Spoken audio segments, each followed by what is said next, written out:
Greetings, people of the internet. This is a video that I have been wanting to do for actually a very, very long time because for a while now I have been playing guitar and I have been a music fan for over 10 years. And so this video took too long to make for one main reason. So this is a video where I talk about 10 albums that really got me into music, and the reason why this took so long is because I had to choose 10 different albums. I have listened to hundreds upon hundreds of different albums by different bands, and I've listened to a lot of different songs, and it took a very long time for me to cram 10 different albums from hundreds of different artists, and it took just a while for me to think of what 10 albums actually got me into guitar. And so may I present you 10 different albums. Yeah, see them all listed here. 10 different albums that got me into guitar.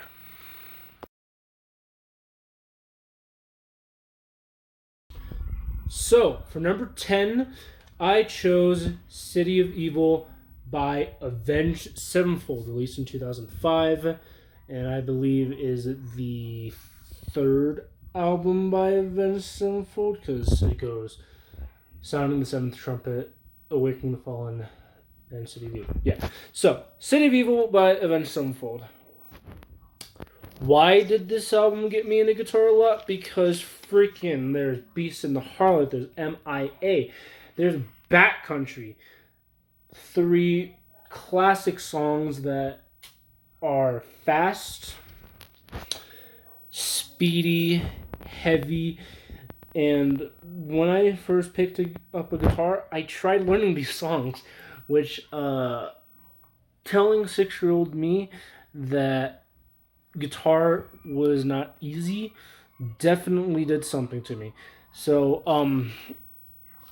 for like I said, for about a decade, this album is something that I'm actually still to this day trying to learn Beast in the Harlot and Backcountry. MIA I probably put to the bottom of the list of songs that I want to learn because recently I saw an interview where Sinister Gates was, at the time saying that he had to relearn the solos and everything to MIA, which MIA is by far one of the heaviest songs on the album that I've personally heard. And yeah, that's why at number 10, I ranked City of Evil by Avenged Sevenfold.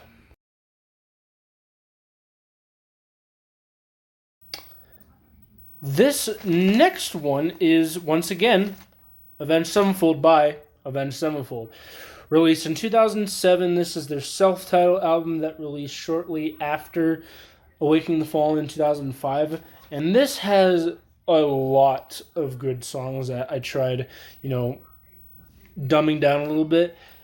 Freaking A Little Piece of Heaven, Afterlife, there's Almost Easy, Critical Acclaim. Those are 4 big songs on this album that, in my opinion, kind of jump-started me into being interested in guitar. When I was younger, I wanted to be Sinister Gates.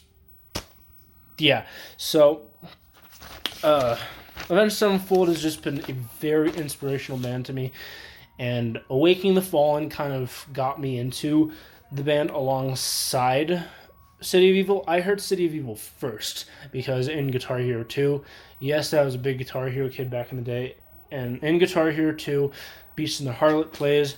I was like, hey, who the heck is Avenged Sevenfold? And then I learned that Avenged Sevenfold is the same guys who made Nightmare, because I heard that a lot at the time, because this was in like 2012, 2013, so Nightmare, at the time, freaking Hail to the King came out. So I heard Hail to the King a lot, This Means War, Nightmare. I heard Welcome to the Family a lot back in the day. And so City of Evil was the first full album I listened to them. And then I got into Nightmare, then Awakening the Fallen, and then Avenged Sevenfold. So, yeah, there's all that. Yeah, in my opinion, Avenged Sevenfold is one of the main pioneer albums that actually got me into guitar.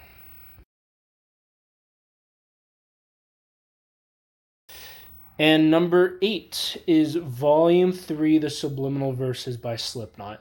Okay. So, out of all of Slipknot's discography, I had to choose either Volume 3, Iowa, Self-Titled, or All Hope Is Gone. Because in like 2013, those are all the albums I listened to. And that's also because those were the only albums that they had available. And so, Volume 3, in my opinion, I like more than All Hope Is Gone. Mainly because when I was younger, I heard Duality, Pulse of the Maggots, Before I Forget, and Vermilion Part 1 and 2. Just a little bit more than Psychosocial, Dead Memories, Snuff, and then there's The Killing Name, and just a bunch of random crap after the album, because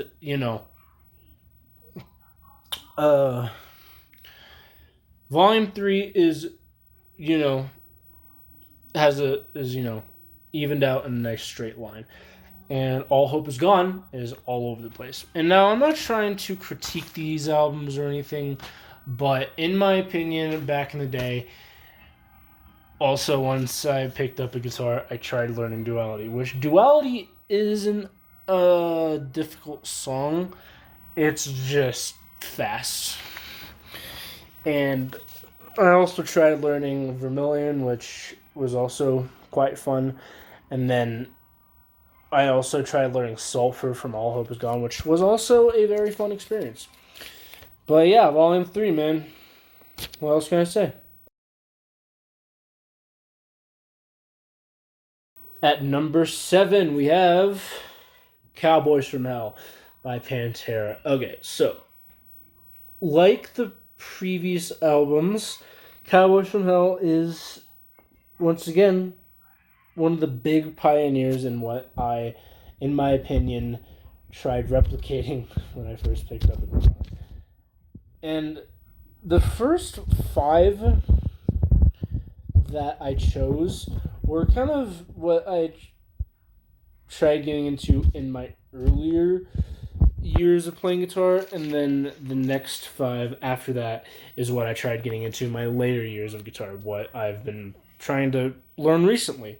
And so Cowboys from Hell, stuff like Psycho Holiday, Cemetery Gates, Cowboys from Hell, and Domination. Domination is a song that I tried learning recently with my friend Bernardo, and it's a very fast song. After listening to it for the first time after a very long while, I haven't heard that song in like 6 years, I believe. And I'm 17 now, so there's that. But I tried replicating Cowboys from Hell for a while, Yeah, I tried doing that. And unfortunately, at the time, I was rocking a Windows Vista PC. So unfortunately, the internet at my house and, just... So I didn't really know what tabs were at the time. I tried going off of...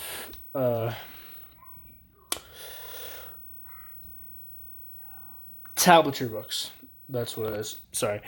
I tried going off of those, and Pantera didn't really have as many available to me.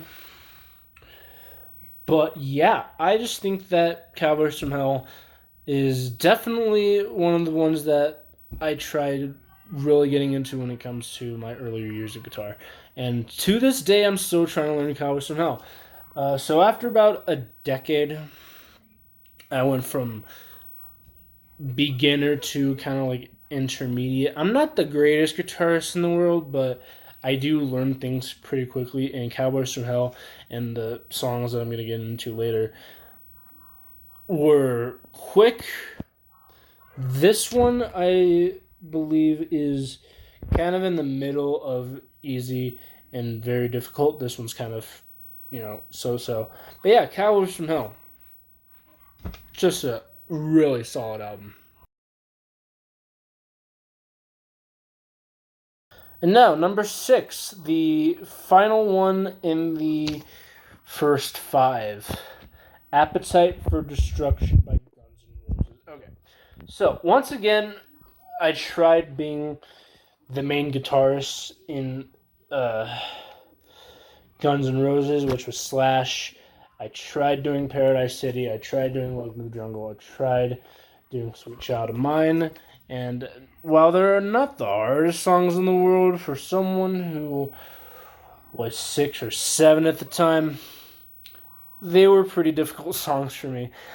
Sweet Child of Mine, I actually learned fully for the first time like a year ago, and then I like totally forgot how to play the song. And then, earlier this year when my guitar broke, literally, my guitar broke while I was playing Sweet Child of Mine, and I haven't played guitar since. So, so Appetite for Destruction. Try being Slash. Oh yeah, so in terms of guitars, with Avenged Sevenfold, that really got me into like Schecter guitars, Slipknot, Mick and Jim. Mick got me into the BC Rich guitars, and Mick got me into kind of like the Fender type stuff. And then I was really into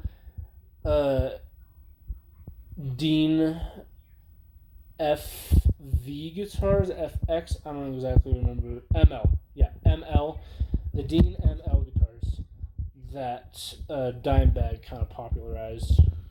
That was pretty fun. And then Appetite for Destruction. This got me into Les Paul guitars. All right, I'm planning on getting a Les Paul soon, and so yeah, I've always wanted a Les Paul guitar. You want to know why? Because of Slash. Slash always made Les Paul guitars cool.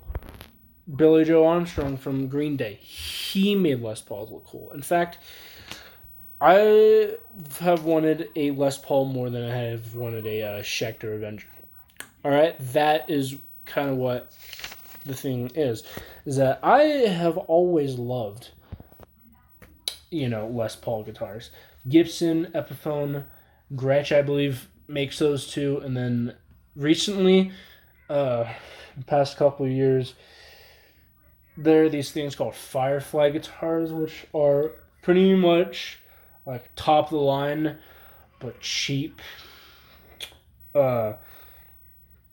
Guitars that are really, really good. And they make Les Paul guitars. They also make Flying V's and a bunch of other stuff, but I don't know. Appetite for Destruction really made me want to get a Les Paul back in the day, so there's that. And finally, we get to number 5, the ones that I tried learning in my later years of life. In fact, I am still trying to learn these songs to this day.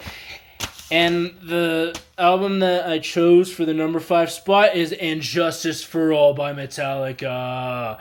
So yeah, And Justice for All features And Justice for All, Eye of the Beholder, and One. These main 3 songs, I wanted to put Kill 'Em All on this list, which I have in my, list of honorable mentions and stuff. So there's that. But And Justice for All, I heard One for the first time like a decade ago. And because I was born in the late 2000s, mid to late 2000s, so 2006, because I was born at that time, all these songs have been out for 25 plus years. And so One, in my opinion, is a great song. Right? I tried learning both James and Kirk's part, which the clean and the distortion of this album is just, oh my god. In fact, I don't have a Metallica shirt anymore because I gave it to my friend's brother, but I used to be a huge fan of Metallica. And then I got into another band, which I am going to talk about later down this list. And if you are a Metallica fan, then you probably know what this band is. And then I'm going to be talking about later, but Metallica, in my opinion, for pretty much any guitarist now, most likely one of your first bands that you really got into and you got into guitar, really was Metallica. If not Metallica, then possibly like Megadeth, Slayer, Iron Maiden, bunch of other stuff.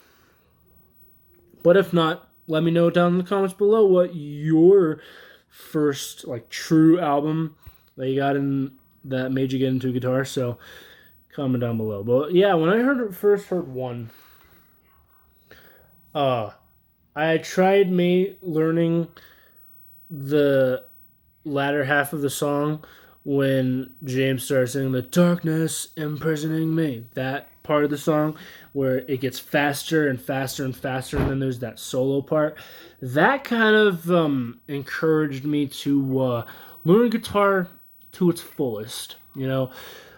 Trying to learn One, and then I tried learning Eye of the Beholder, which is another great Metallica song, but I don't know. And Justice for All, I just personally think is also one of the main pioneers that kind of got me into guitar. So there's that. And then we have number 4, Master of Puppets by Metallica. Okay, so I've known about Master of Puppets long before Stranger Things was a thing. So Master of Puppets has always been a song that I wanted to learn for a very long time, but I've never really gotten the chance to do it because I don't know. I know most of the song except for the solo, and then there's something like Sanitarium, which is another song on the album. And yeah, I just think that it's fucking Master of Puppets, okay? Master of Puppets, in my opinion, is one of the best Metallica songs. Okay? According to Spotify, the best Metallica song is freaking Enter Sandman, which Enter Sandman's great and all, and then, there's something like The Unforgiven. All those songs are great and all, but Master of Puppets, it's Master of Puppets. It's a freaking 8-minute long masterpiece. And, that's just my opinion. If you want to go into the comments and rant on how something like Ride the Lightning or, For Whom the Bell Tolls is better, and then there's stuff like, Seek and Destroy, and then One. All those songs are freaking better than Master of Puppets. I like Master of Puppets way more than all the other songs. One is a very close second, but Master of Puppets is up there. And then, yeah, like One, I tried learning the solos and everything, and I sucked at them, but it encouraged me to play guitar more. So yeah, Metallica kind of went from, okay, I don't really want to learn guitar, to, oh yeah, I'm gonna learn guitar. All right, so Master of Puppets, solid album. And then we have the last Metallica album on this list, Ride the Lightning. Okay, so like I said previously in this video, I originally was going to put Seek and Destroy up here. No, Kill 'Em All, not Seek and Destroy, because it had Seek and Destroy and Metal Militia on it, but Ride the Lightning, in my opinion, is better than Kill 'Em All. Kill 'Em All is a solid album, but Ride the Lightning is a little bit better. So, Ride the Lightning and For Whom the Bell Tolls. For Whom the Bell Tolls actually made me want to learn bass as well, because after many years I found out that the that part is played on bass. I never knew that. For a very long time, I always thought it was something like Kirk, someone like Kirk wanting to do that part on freaking guitar. But no, that was Cliff, and I never knew that. And when I learned it, literally like less than a year ago, I wanted to be a bass player again. Or no, not again. I only played bass like once in my life, and it wasn't really that fun. And then once I picked up a bass, me and my friend Zach, he is a huge guitar player. He played the entirety of For Whom the Bell Tolls and Seek and Destroy, and I played mostly For Whom the Bell Tolls and also mostly Seek and Destroy. So that was a nice, fun experience that we kind of bonded over Metallica for a little bit. But yeah. And then fucking Ride the Lightning. Kirk on Ride the Lightning plus James. He literally went on a little rant saying, "Where's Ride the Lightning?" Ride the Lightning, in my opinion, is the best song on the album that, is kind of close to For Whom the Bell Tolls. But, oh yeah, freaking Wherever I May Roam is on that album. There's that. I believe it's on that album. Yeah, Wherever I May Roam, I believe is on that album. That also wanted me to get into guitar, and also this thing called a sitar, I believe, which is what's being played in the beginning of the song. I don't really remember what it's called, but yeah, Wherever I May Roam, Ride the Lightning, and For Whom the Bell Tolls were, in my opinion, my favorite songs on the album.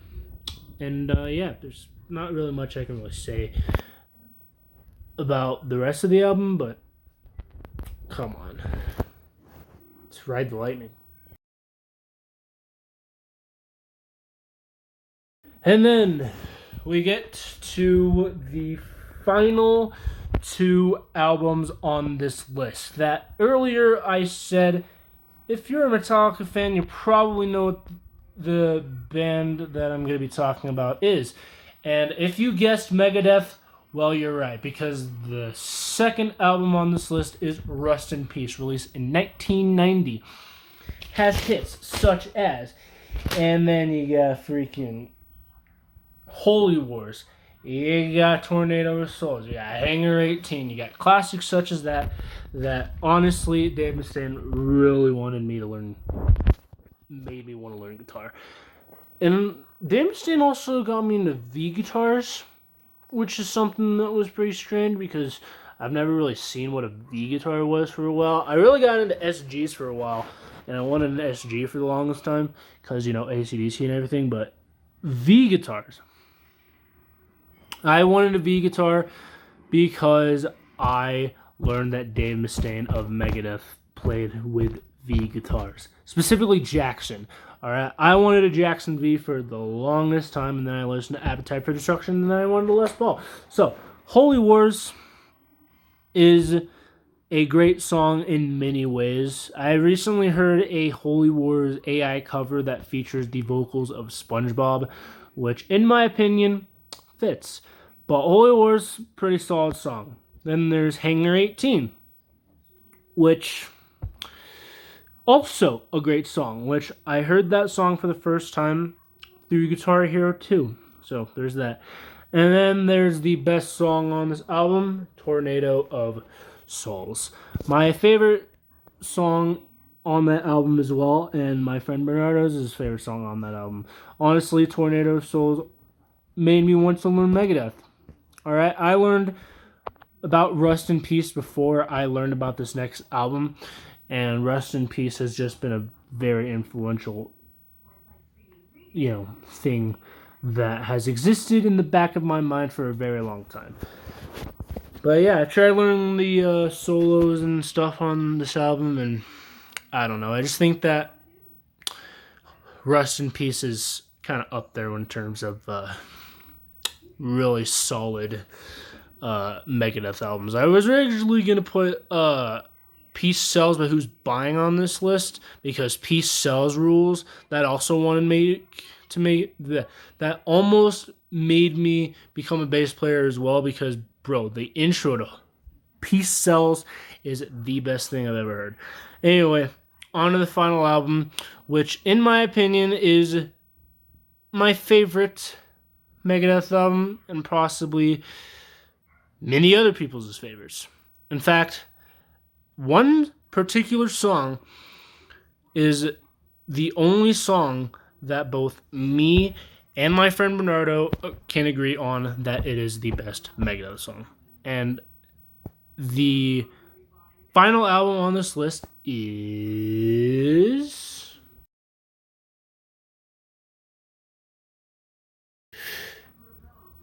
Countdown to Extinction. Okay, hear me out. Countdown to Extinction features two particular songs that, in my opinion, are some of the greatest Megadeth songs of all time. Those two songs being Sweating Bullets and Symphony of Destruction. Sweating Bullets I first heard on Guitar Hero 5 while Symphony of Destruction I first heard on Guitar Hero 1. These two songs made me want to learn guitar, mainly. And these are just two really solid songs on the same exact album, released in 1992. And no, I'm not reading any script. I'm using my phone, and as I can't even really use any script on this phone, but whatever. I'm not reading scripts here. I am being totally open. My favorite Megadeth album of all time is Countdown to Extinction. Rust in Peace was also definitely going to be up here, but bro, the freaking solo to Sweating Bullets. Oh my god. I tried learning that solo about a year ago. Wasn't successful. But I did eventually learn the entirety of Symphony of Destruction, so there's something. But yeah, in my opinion, my favorite, all-time favorite Megadeth album is Countdown to Extinction. And I'm going to say this until the day I die. Countdown to Extinction is the greatest Megadeth album that isn't Rust in Peace. Prove me wrong in the comments below. But until then, that's it. Yeah. Nothing else for me to say. So, this list took a very, very long time to thought out, to really make my mind explode. It took me literally a month for me to list 10 different albums that I think inspired me the most. Because, like I said, I've heard a lot of great albums from a lot of great different bands. And this was probably one of the hardest things that I can do. And I'm probably not going to be making another video for quite a while. Because I need my brain to reset and to function properly again.